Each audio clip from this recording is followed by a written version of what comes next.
Hello everybody, this is Mrs. Larson. I'm going to talk today about the mid-segment formula, which deals with triangles.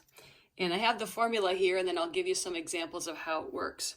So if I have a triangle ABC, and I have D and E are the midpoints of those two, and I connect those midpoints, something kind of cool happens with that triangle. What happens is, if I just connect the midpoints, it doesn't matter any triangle this works for, DE, this line, becomes parallel to BC. So this line is parallel to that line, and it looks like it is. So that's one unique thing that happens. The other thing that happens is that this length here, DE, gets doubled. So two of those makes one of those. And so I wrote it like that, 2 DEs equal 1 BC. So that's the formula. So how would that work in a picture? So I have this triangle, I put two midpoints there, I connected them, so know that these are parallel. And first let's just talk about a side length. So if this side length is 6, that means that this side length has to be 12. It has to be double the mid-segment. It's called the mid-segment. And then because these lines are parallel, if I knew that that was 105 degrees, then this angle right here would also be 105 degrees because they would be corresponding. If you can't see that well, you could always turn it. You know, we have parallel lines and we have corresponding angles, which are always equal. So what I have here just is 4 examples of missing pieces of triangles with mid-segments. So I'm just going to kind of go through them one at a time here, and I'll make them bigger because they're hard to see. So here's our first one. We are supposed to find X and Y, and we're going to just assume all these dotted lines are the mid-segments. So if this distance, this long distance here is 13, then X would have to be half of 13, which is 6.5. And then Y would be that corresponding angle with the parallel lines.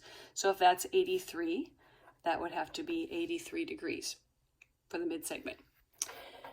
Second example I have here, the mid-segment is here, this dotted line. So again, if this long length is 24, then this mid-segment here has to be half as much, 12. Finding angle Y is going to be a little trickier. I know that this is 65, so is this, because that's corresponding. I know it's kind of small to see. And then this was given as 94, so now I have a triangle. Triangles equal 180, remember, so to find Y, I would take 180 minus 94 minus 65 to get that missing angle Y. So 180 minus 94 minus 65 is 21 degrees for that piece there. So I did 24, I got half for that, and then this corresponding angle up to here, and then I used triangles equaling 180 degrees. Here's another example. I got my here.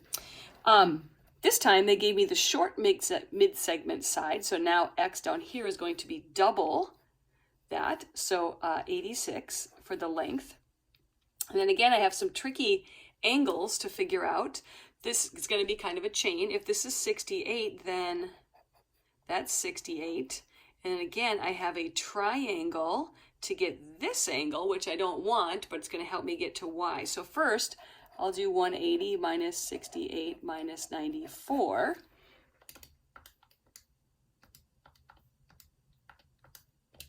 Which is 18 degrees. So that angle right there is 18. And then to get actual Y, remember those are supplementary, they're a linear pair. They add up to 180. So 180 minus 18 is 162.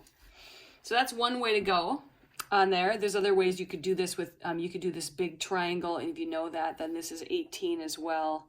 And then these are same side interior. You could do it that way as well. But you have to work your way around that triangle to get that missing angle. It's a little bit trickier.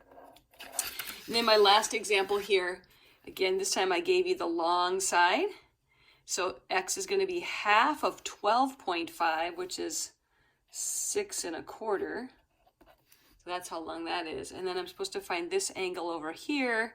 So if this is 53, this is corresponding 53. And then if I do 180 minus 53 minus 42, I'll get the angle over there because it's a triangle again. So if I subtract those, I get 85 degrees. So that's it for the mid-segment theorem. Just remember, that if you have any triangle where you connect the midpoints, then these lines become parallel, which gives us, these corresponding angles that are equal. And then, this is half as much as this, or this is double that.